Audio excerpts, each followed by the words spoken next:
मैं हूँ राजीव और आप देख रहे हैं डार्क संडे हॉरर पॉडकास्ट। ये कहानी है लंदन की एक कॉलोनी की। बहुत दिनों से यदि कोई मकान ऐसे ही खाली पड़े रहे तो अक्सर हम उसे भूतिया मान लेते हैं, और कुछ प्रतिशत ये सच भी होता है। हमारे आसपास बहुत सालों से खाली पड़े हुए ऐसे मकानों में नेगेटिव एक्टिविटी मिल चुकी है। कहानी है 2012 की।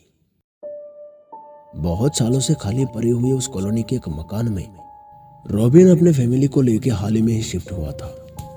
रॉबिन को यहाँ के एक प्राइवेट बैंक में अकाउंटेंट का जॉब मिला था, जिस कारण उसे तुरंत यहाँ शिफ्ट होना पड़ा। इस कॉलोनी में करीब 15 से 20 घर थे, जिनमें से 5 नंबर का फ्लैट रॉबिन का था। रॉबिन और उसकी पत्नी मेरी, उनकी एक प्यारी सी बेटी भी थी, एलिना। उम्र करीब 6 से 7 साल होगा। अभी तक तो सब कुछ ठीक ही चल रहा था। हर सुबह 8 बजे रॉबिन अपने बैंक के लिए चला जाता था और उसे आते आते रात के करीब 10-11 बज जाते थे। और इस पूरे दिन मेरी अपनी बेटी एलिना के साथ ही बिताता था, क्योंकि नई जगह होने के कारण वो अपनी बेटी को बाहर नहीं निकलने देता था। अभी तक तो सब कुछ ठीक ही चल रहा था, पर कहानी शुरू हुआ 1 महीना बाद से। आधी रात के समय जब मेरी और रॉबिन अपने कमरे में सो रहे थे तो एलिना के कमरे से कुछ हलचल होने की आवाज उन्हें सुनाई देने लगा। और यह सिर्फ एक दिन ही नहीं, बल्कि हर आधी रात होने के बाद उसके कमरे से कुछ ना कुछ आवाजें सुनने को मिल रहा था। इस बात में मेरी और रॉबिन को भी थोड़ा आश्चर्य लगा, क्योंकि रूम से आती इन आवाजों को सुन के जब जब रॉबिन एलिना के कमरे में चेक करने जाता था तो उसकी बेटी तो सो रहा होता था, फिर ये खेलने और हंसने की आवाजें आते कहां से थे। इस बात को लेकर रॉबिन से भी ज्यादा उसकी पत्नी सोच में पड़ गया था, क्योंकि हर सुबह रॉबिन घर से निकलने के बाद ना जाने घर में कैसे कैसे अजीब अनसुनी चीजें होने लगते थे।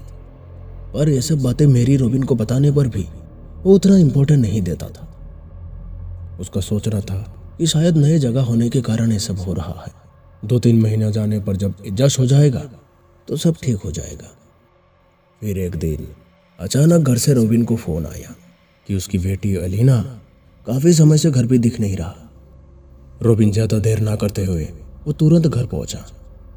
घर के हर कमरे में चेक किया, कोना कोना ढूंढा, पर कहीं पर भी उसकी बेटी मिल नहीं रहा था।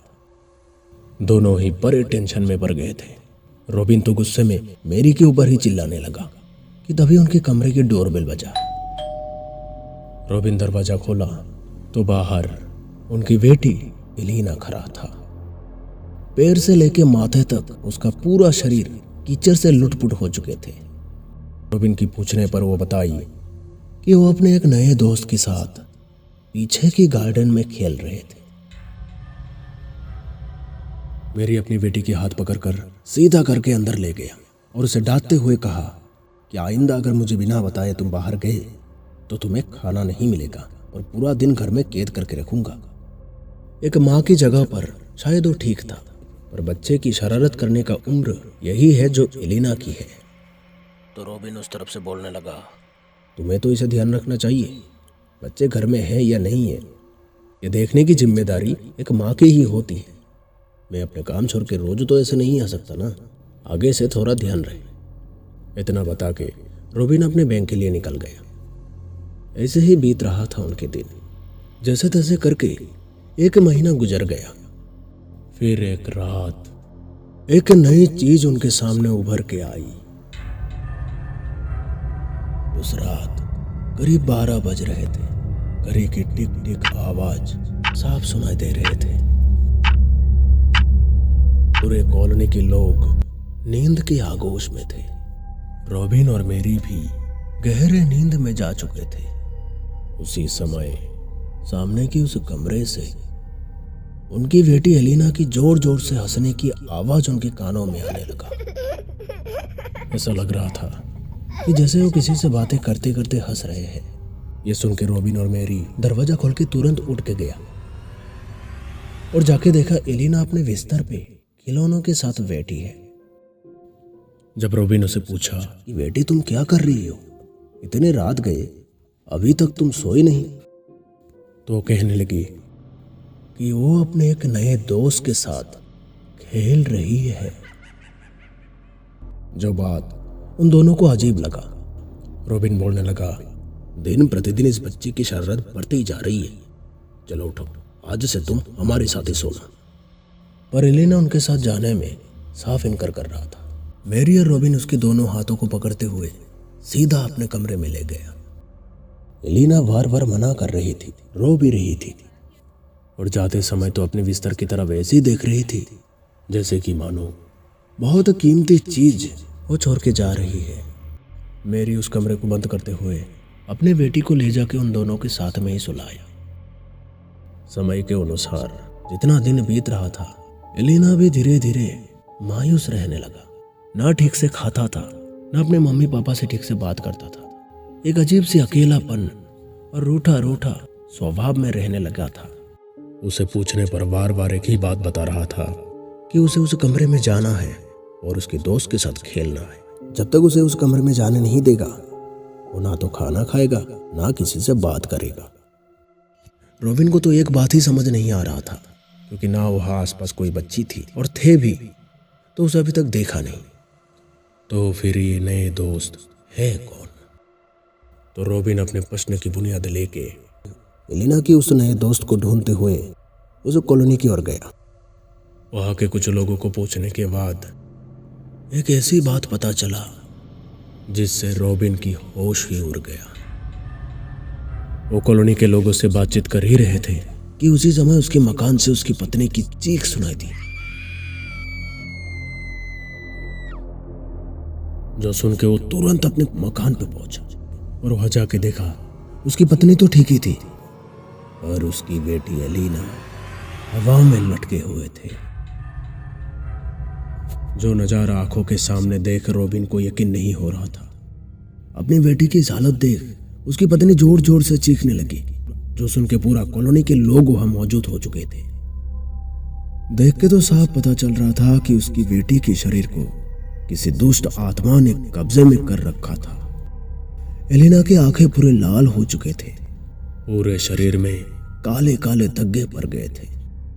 बहुत सारे लोगों को अपने सामने देख वो जोर जोर से बोलने लगा, ये मेरी दोस्त है और इसे मैं अपने साथ लेके जाऊंगा, कोई नहीं रोक सकता। तो उन कॉलोनी वालों ने मैरी को बताने लगा कि जिस मकान में तुम लोग ठहरे हो, ये एक हॉन्टेड मकान है। जो बात आपके हस्बैंड को थोड़ी देर पहले हमने बताए थे। आज से 20 साल पहले इस मकान में एक बहुत बड़ा हादसा हुआ था। एलिना की उम्र की एक लड़की को मार के गाड़ दिया गया था और उसके बाद इस कमरे से रात को रोने और हंसने की आवाजें गूंजने लगी थी। बहुत सारे फैमिली ने कोशिश तो की यहाँ रहने की, पर कोई भी 2-3 दिन से ज्यादा टिक नहीं पाया। आप लोग ही है जो करीब 1 महीना यहाँ रह पाए हो, और उसकी वजह शायद आप लोगों की बेटी एलिना है। उस बच्चे की आत्मा को एलिना के रूप में एक दोस्त मिल गया था, जिससे आपकी बेटी को भी शायद बहुत गहरे लगाव हो चुके थे, इसलिए उसके शरीर में वो अपना ठिकाना बना लिया। जितना समय बीत रहा था, एलिना की हालत खराब ही होता जा रहा था, पर उसके माँ बाप को न उसे छूने की हिम्मत थी, न उसके करीब जाने की। पर इतनी करीब से अपनी बेटी की इस हालत को देखा भी नहीं जा रहा था। तभी उन लोगों में से एक ने रॉबिन को एक उपाय बताई, जिससे शायद एलिना को बचाने की उम्मीद थोड़ा बहुत हो सकता है। रॉबिन बिना कुछ सोचे उसी कार्य को करना आरंभ किया। घर में रखे हनुमान चालीसा को लेके वहां बैठ गया और बिना सांस फैलाए जोर जोर से हनुमान चालीसा का पाठ करना शुरू किया।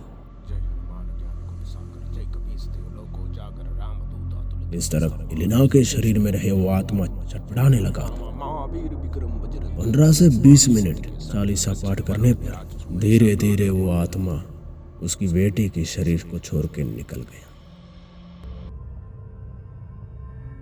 बजरंगबली की कृपा से एलिना पहले जैसे हो गई। रॉबिन और देर ना करते हुए उसी क्षण उस मकान को छोड़ दिया।